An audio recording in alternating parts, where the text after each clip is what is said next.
வணக்கம். கலைஞர் மகளிர் உரிமை தொகை திட்டத்துக்கு அப்ளை பண்ணிட்டு இன்னும் அந்த 1000 ரூபாய் வரலையேன்னு காத்துட்டு இருக்கீங்களா? உங்களுக்காகவே ஒரு சூப்பரான ரொம்ப முக்கியமான அறிவிப்பு வந்திருக்கு. அத பத்தி தான் நாம இப்ப விளக்கமா பார்க்க போறோம். ஆமாங்க. உங்களுக்கும் இன்னும் அந்த 1000 ரூபாய் வந்து சேரலையா? ஏன் வரல? இதுக்கு மேல என்ன பண்றதுன்னு ஒரு பெரிய குழப்பத்துல நெறைய பேர் இருக்கீங்க. கவலையே வேண்டாம். அந்த கேள்விக்கான பதில தான் நாம இப்ப பார்க்க போறோம். ஓகே, அந்த புது அறிவிப்புக்குள்ள போறதுக்கு முன்னாடி ஒரு சின்ன ரீகேப். இந்த மகளிர் உரிமை தொகை திட்டம்னா என்ன, அது எதுக்காக கொண்டு வரப்பட்டதுன்னு சட்டுன்னு ஒரு தடவை பார்த்துடலாம். இந்த திட்டத்தோட முக்கியமான நோக்கம் என்ன தெரியுமா? நம்ம வீட்ல இருக்கிற குடும்ப தலைவிகளோட உழைப்ப மதிக்கணும், அவங்களுக்கு ஒரு அங்கீகாரம் கொடுக்கணும். அது மட்டும் இல்லாம அவங்களுக்கு ஒரு நிதி உதவியா இருக்கணுங்கிறது தான். அப்போ இதோட முக்கியமான பயன் என்னன்னு கேட்டா வேற என்ன, தகுதி இருக்கிற ஒவ்வொருத்தரோட பேங்க் அக்கவுண்ட்டுக்கும் மாசா மாசம் டைரக்டா வந்து சேர்ற அந்த 1000 ரூபாய் தான்.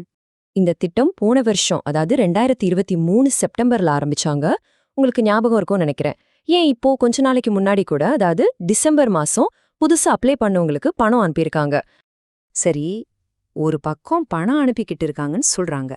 அப்போ ஏன் நிறைய பேருக்கு இன்னும் பணம் வந்து சேரல? என்னதான் பிரச்சனை? வாங்க, உங்கள பலரும் சந்திக்கிற பொதுவான பிரச்சனைகள் என்னென்னு பார்க்கலாம். முக்கியமா பாத்தீங்கன்னா நிறைய பேரோட அப்ளிகேஷன் ரிஜெக்ட் ஆயிருக்கு. சில பேருக்கு என்னடானா, பேங்க்ல இருந்து 1 ரூபாய் கிரெடிட் ஆனதா ஒரு SMS மட்டும் வந்திருக்கு. ஆனா அதுக்கப்புறம் முழு பணமும் வரல, எந்த தகவலும் இல்ல. இதனால பணம் வருமா வராதானே தெரியாம ஒரு பெரிய குழப்பத்துல நிறைய பேர் இருக்காங்க. ஆனா இப்போ ஒரு நல்ல விஷயம் நடந்திருக்கு. என்னன்னா, தகுதி இருந்தும் பணம் வராதவங்களுக்காக அரசாங்கம் ஒரு 2வது வாய்ப்பு கொடுத்திருக்காங்க. இந்த புது அறிவிப்பு மூலமா என்ன சொல்ல வராங்கன்னா, உங்க அப்ளிகேஷன் ஒருவேளை ரிஜெக்ட் ஆயிருந்தாலும் நீங்க தகுதியானவர்னு நம்புனா உங்க கேஸ மறுபடியும் பரிசீலனை செய்ய ஒரு அதிகாரப்பூர்வ வாய்ப்பு இப்ப கொடுக்கப்பட்டிருக்கு. ஓகே, அப்போ அந்த வாய்ப்பை எப்படி பயன்படுத்துறது? ஆன்லைன்ல எப்படி அப்பீல் பண்றது?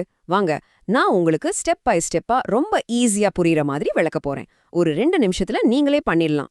முதல்ல நீங்க பண்ண வேண்டியது கவர்மெண்டோட அதிகாரப்பூர்வ வெப்சைட்டுக்கு போகணும். அட்ரஸ் நோட் பண்ணிக்கோங்க. km.tn.gov.in. கரெக்டா அந்த வெப்சைட்டுக்கு போங்க. ஏன்னா நிறைய போலி வெப்சைட்டுகள் இருக்கலாம், ஜாக்கிரதையா இருங்க. உள்ள போனதுக்கு அப்புறம் இந்த ப்ராசஸ் ரொம்பவே சிம்பிள்.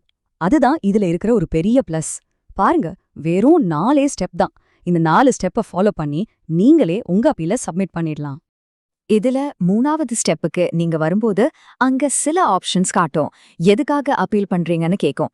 உங்களுடைய பிரச்சனை என்னவோ அதுக்கு பொருத்தமான காரணத்தை மட்டும் கரெக்டா செலக்ட் பண்ணுங்க. அப்போதான் உங்க அப்பீல் சரியா கவனிக்கப்படும். அதனால இந்த அதிகாரப்பூர்வ அறிவிப்பிலிருந்து நாம புரிஞ்சுக்க வேண்டிய முக்கியமான விஷயம் ஒன்னே ஒண்ணுதான்.